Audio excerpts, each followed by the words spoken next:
Salam sejahtera di dalam kasih Tuhan Yesus Kristus. Mari jemaat terkasih, sebelum kita mendengarkan dan merenungkan kebenaran firman Tuhan di minggu Advent yang keempat ini, mari kita berdoa. Hati kami melimpah dengan sukacita ya Tuhan, karena kasih sayang-Mu begitu nyata atas kehidupan kami dan keluarga kami. Dan kami juga bersyukur Tuhan memperkenan kami untuk sebentar di minggu Advent yang keempat ini, kami kembali boleh mendengar sabda Allah sendiri. Kami rindu hidup kami dan keluarga kami dipenuhi oleh kebenaran firman Tuhan. Untuk itu ya Bapa, berbelas kasihlah kepada kami, berfirmanlah dengan segenap kasih dan kuat kuasa-Mu, supaya benar-benar kami boleh dimampukan untuk hidup benar, karena kami terus merenungkan dan melakukan kebenaran firman Tuhan. Ya Allah Roh Kudus, rahmati kami sehingga kami dimampukan untuk memahami kebenaran firman Tuhan yang kudus ini. Hanya di dalam nama Tuhan kami Yesus Kristus, Sang Penjamin kehidupan kami berdoa dan selalu mengucap syukur. Haleluya. Amin. Jemaat yang terkasih dalam kasih Tuhan Yesus Kristus, sampailah kita di minggu Advent yang keempat, dan beberapa hari ke depan kita akan merayakan Natal, merayakan hadirnya Sang Mesias, Allah di dalam Tuhan Yesus Kristus yang turun ke dunia untuk menyelesaikan urusan yang tidak pernah bisa kita selesaikan, yaitu urusan dosa. Bersyukurlah, bersukacitalah, karena kita punya Allah yang hidup, yang peduli atas kehidupan kita yang berdosa, dan Dia datang untuk menjadi Sang Penebus dan memberikan jaminan hidup kekal bagi setiap kita yang mau percaya dengan iman sungguh kepada Dia, Tuhan Yesus Kristus. Dan di minggu Advent yang keempat ini, kita akan merenungkan kembali kebenaran firman Tuhan yang terambil dari 1 Yohanes 4 ayat 7 sampai yang ke-21. Tetapi untuk mempersingkat waktu, maka saya akan membacakan dengan 3 bagian sesuai dengan 3 poin yang akan kita belajar dari bacaan kita. Yang pertama, kita akan membaca 1 Yohanes pasal 4 ayat 7 sampai yang ke-10. Begini bunyi firman Tuhan. Saudara-saudaraku yang kekasih, marilah kita saling mengasihi, sebab kasih itu berasal dari Allah, dan setiap orang yang mengasihi lahir dari Allah dan mengenal Allah. Barang siapa tidak mengasihi, ia tidak mengenal Allah, sebab Allah adalah kasih. Dalam hal inilah kasih Allah dinyatakan di tengah-tengah kita, yaitu bahwa Allah telah mengutus anaknya yang tunggal ke dalam dunia, supaya kita hidup olehnya. Inilah kasih itu, bukan kita yang telah mengasihi Allah, tetapi Allah yang telah mengasihi kita dan yang telah mengutus anaknya sebagai pendamaian bagi dosa-dosa kita. Jadi dari bacaan kita ini, kita belajar bahwa Allah adalah sumber kasih itu. Dan orang yang tidak hidup di dalam kasih, dengan segala penjelasannya, maka dipastikan orang itu tidak pernah mengenal Allah. Dan termasuk saudara dan saya, kalau kita tidak pernah mempraktekkan kasih, maka dipastikan saudara dan saya belum mengenal Allah yang adalah kasih itu. Saudara terkasih dalam kasih Tuhan Yesus Kristus, mari kita melihat bahwa kasih yang sejati itu adalah kasih yang berinisiatif untuk membuka hati dan melihat kebutuhan pihak lain dan melakukan tindakan nyata yang penuh dengan kasih untuk menjawab kebutuhan pihak yang membutuhkan tadi. Itulah yang dilakukan Allah ketika Allah melihat umat manusia yang berdosa dan tidak bisa melakukan apapun untuk menuntaskan atau menyelesaikan urusan dosa. Maka Allah yang penuh kasih, catat, Allah yang penuh kasih itu membuka hatinya dan inisiatif kasih ilahinya melakukan tindakan yang nyata untuk menjawab pergumulanmu dan pergumulanmu karena dosa yang tidak bisa kita selesaikan. Dan Allah turun untuk menyelesaikan urusan dosa itu. Dan dalam rangka menyelesaikan dosa itu dan menebus hidup kita dari belenggu dosa, Allah harus turun ke dalam dunia menjadi manusia dalam pribadi Yesus Kristus, dan Dia menjadi penyelamat hidup saudara dan hidup saya. Itulah yang dikatakan oleh 1 Yohanes pasal 4 tadi, khususnya di ayat yang ke-10. Ingat, kasih yang sejati adalah kasih yang membuka hati dan berinisiatif untuk mempraktikkan kasih itu dan mulai menjawab kebutuhan pihak di luar kita, atau dalam hal ini di pihak di luar Allah. Perhatikan ayat 10. Inilah kasih itu, bukan kita yang telah mengasihi Allah, tetapi Allah yang telah mengasihi kita dan yang telah mengutus anaknya sebagai pendamaian bagi dosa-dosa kita. Jadi kita tidak boleh bermegah bahwa kita diselamatkan karena perbuatan baik kita.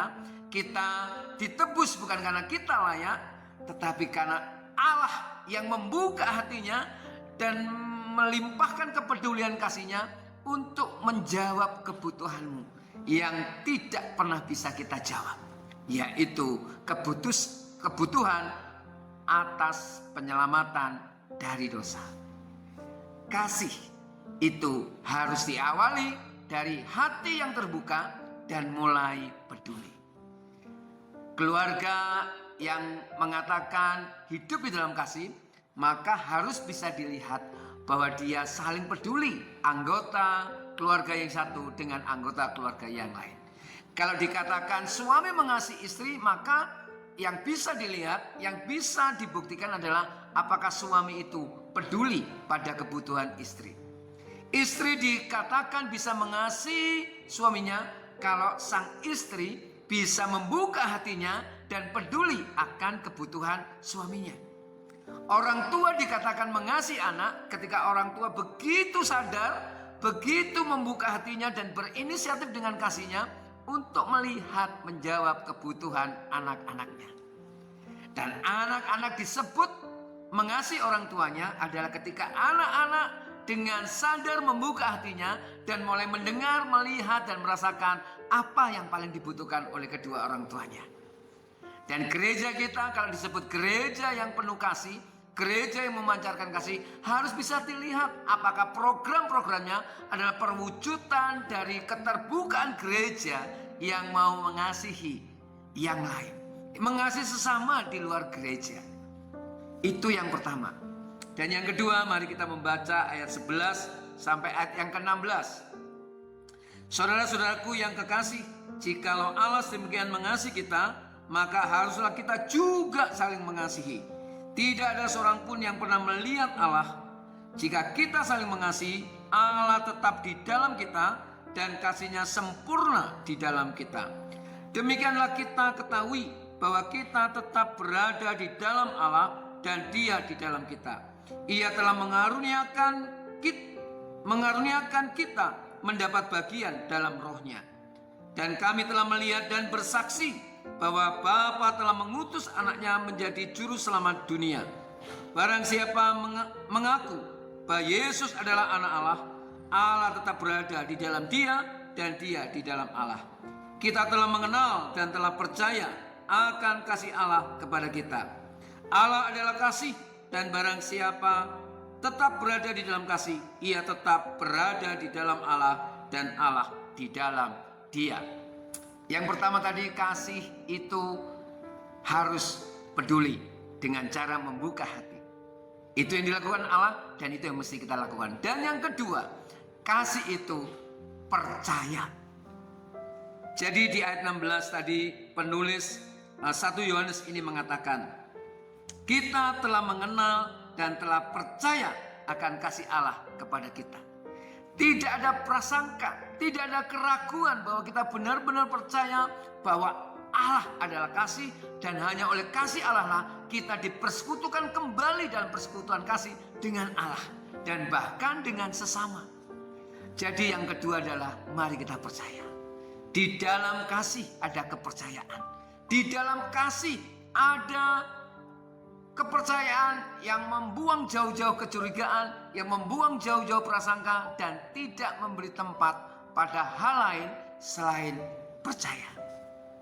Jadi kalau suami disebut mengasihi istri, istri mengasihi suami, orang tua mengasihi anak, anak mengasihi orang tua adalah mereka saling trust, saling percaya, dan tidak menaruh curiga. Bayangin kalau masing-masing anggota keluarga kita saling percaya dan bisa dipercayai, betapa indah kasih itu nyata dalam kehidupan keluarga ini.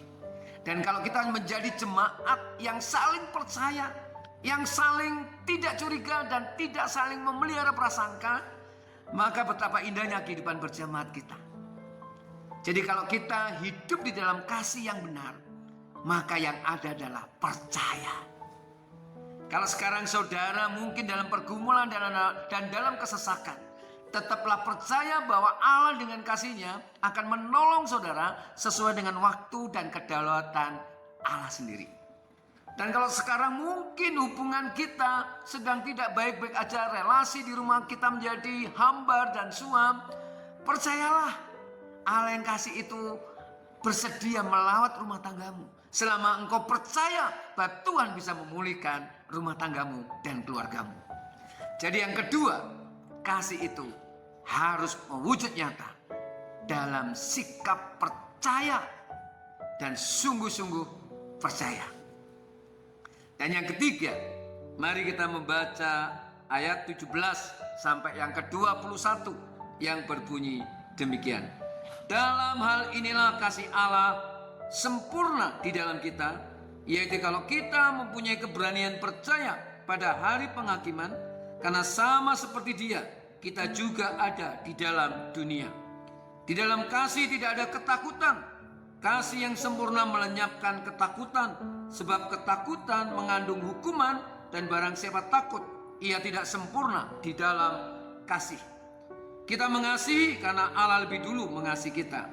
Jikalau seorang berkata, aku mengasihi Allah, dan ia membenci saudaranya, maka ia adalah pendusta. Karena barang siapa tidak mengasihi saudaranya yang dilihatnya, tidak mungkin mengasihi Allah yang tidak dilihatnya. Dan perintah ini kita terima dari Dia. Barang siapa mengasihi Allah, ia harus juga mengasihi saudaranya. Yang pertama adalah peduli, membuka hati. Dan yang kedua adalah percaya. Kasih yang sejati dan sempurna adalah kasih yang berani. Jadi kalau kita percaya kepada Allah, kita mengasihi Allah dengan sungguh, maka kita akan berani untuk hidup benar di hadapan Allah. Kita tidak akan pernah menjadi orang yang munafik, tidak takut dihakimi. Kenapa? Karena karena kasih Allah yang telah kita hidupi dan telah menghidupkan kita, maka kita dimampukan untuk menjadi pribadi-pribadi yang berani, bukan pribadi yang takut dan penuh dengan ketakutan. Karena kalau orang takut itu pasti kaitannya dengan hukuman.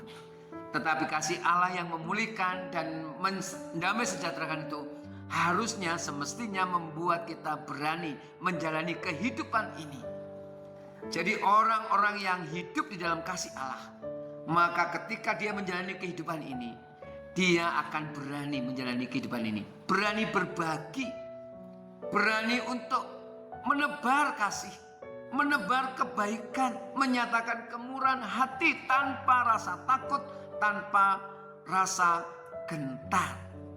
Karena kasih itu membuat hidup saudara dan hidup saya menjadi pribadi yang berani.